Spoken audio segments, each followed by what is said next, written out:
خداوند تبارک و تعالیٰ کا شکر ہے کہ اس نے ہمیں ان لوگوں میں سے قرار دیا کہ جو اشرف الانبیاء کی رسالت کی اجرت کو مودت قربا کے ذریعے سے ادا کرتے ہیں، اور ہم ہی ان لوگوں میں سے ہیں کہ جن کے پاس دین پراپر وے میں ہے، کیونکہ ہم نے اشرف الانبیاء کے دین کو لیا ہے رسالت کی اجرت کو ادا کر۔ اس طرح سے انسان بغیر اجرت کے کسی چیز کا مالک نہیں بنتا، بالکل اسی طریقے سے مسلمان اس وقت بنے گا جب اشرف الانبیاء کی آل سے مودت کرے۔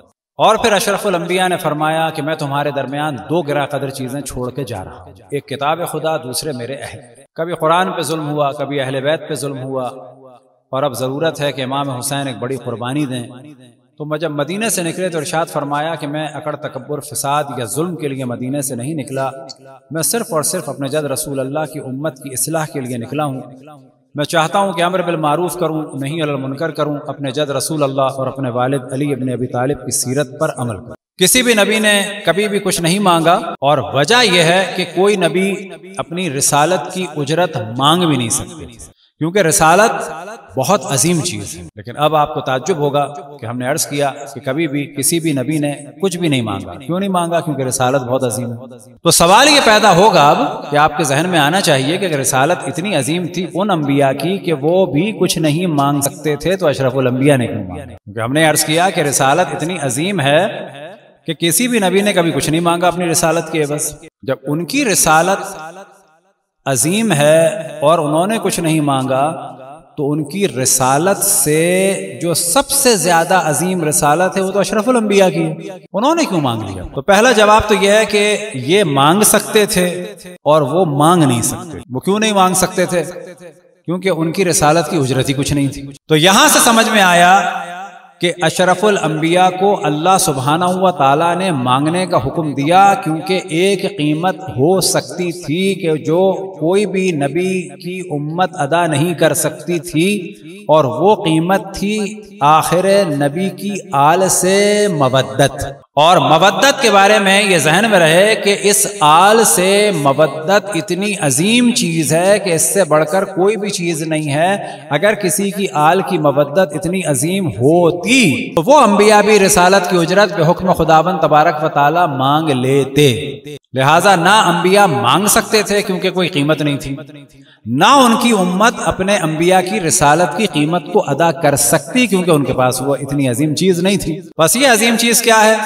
ہمارے جلدی میں کہہ دیتے ہیں اہل بیت۔ نہ، اہل بیت اور ہمارے درمیان جو محبت کا رشتہ ہے، اس محبت کے رشتے کو کھل کر اظہار کے ساتھ ظاہر کرنا، یہ اس ایک آدمی کی جانب سے اور پھر آپ کی جانب سے، پھر آپ کی جانب سے، ہر ایک آدمی کی جانب سے اشرف الانبیاء کی بارگاہ اقدس میں ان کی رسالت کی قیمت ہر شخص کی جانب سے۔ اب اگر کوئی مودت نہیں کرتا تو وہ بظاہر مسلمان ہے۔ بظاہر مسلمان سے کیا مراد؟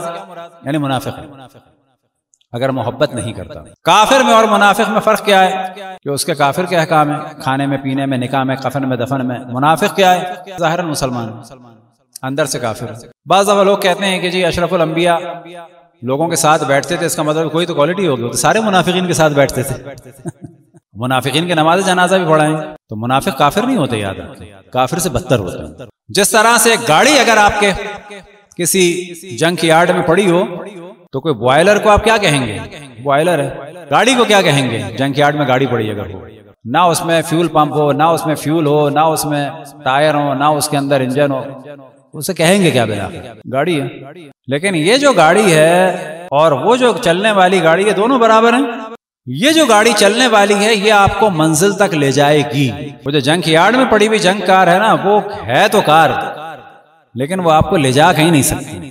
بس وہ اسلام کہ جس میں اہل بیت کی مودت ہو وہ جنت تک لے جائے گا، اور وہ اسلام کہ جس میں اہل بیت کی مودت کا جلوہ نہ نظر آ رہا ہو، یاد رکھیں وہ جنک یارڈ کی گاڑی کی طرح سے منافق کار ہے، وہ جنت نہیں لے جا سکتی آپ کو، وہ کچرا ہے کار۔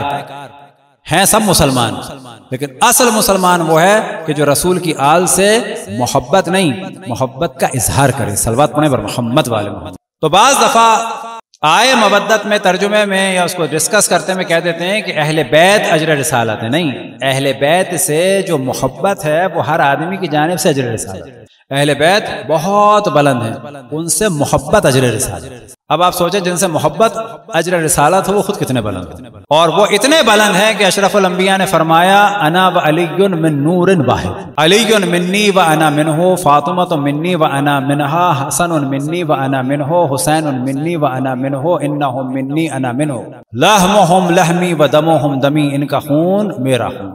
یہ اہل بیت ہے، اور ان سے مودت اشرف الانبیاء کی رسالت کی اجرت ہے کہ جو الحمدللہ ہم ادا کر رہے ہیں۔ یہ سیاہ کپڑے، یہ علم، یہ تابوت، یہ گریہ، یہ ماتم، یہ سوز، یہ سلام، یہ نوحہ، یہ مرثیہ، یہ مجلس میں چاندنیاں بچھانا، یہ جھاڑو لگانا، یہ فرش کرنا، کوئی بھی کام، یہ جو پارکنگ میں کھڑے ہیں یہ سب اجر رسالت ہے۔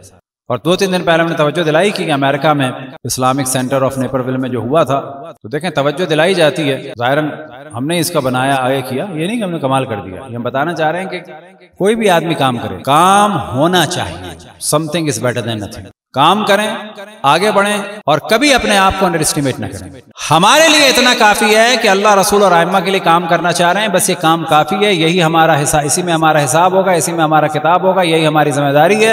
اگر اس کام کو بڑھنا ہوگا بڑھے گا، نہیں بڑھنا ہوگا نہیں بڑھے گا، لوگوں کو ہدایت پانی ہوگی پائیں گے، نہیں پانی ہوگی نہیں پائیں گے۔ ہم نے اپنی ذمہ داری پوری کر دی، ہمارا فوکس ہونا چاہیے اپنی ذمہ داری کو پورا کرنا، کبھی یہ نہیں دیکھنا چاہیے کہ کیا ہوگا جو ہوگا وہ اللہ کرے گا۔ اور پھر میں عرض کروں کبھی انڈر اسٹیمیٹ نہ کریں، ہم اہل بیت کے لیے کام کر رہے ہیں، یہ سب سے بڑی چیز ہے، انڈر اسٹیمیٹ کیسا کرنا۔ تو بعض دفعہ کہہ دیا جاتا ہے کہ اہل بیت رسالت کی اجرت نے، وہ ہم نے واضح کر دیا۔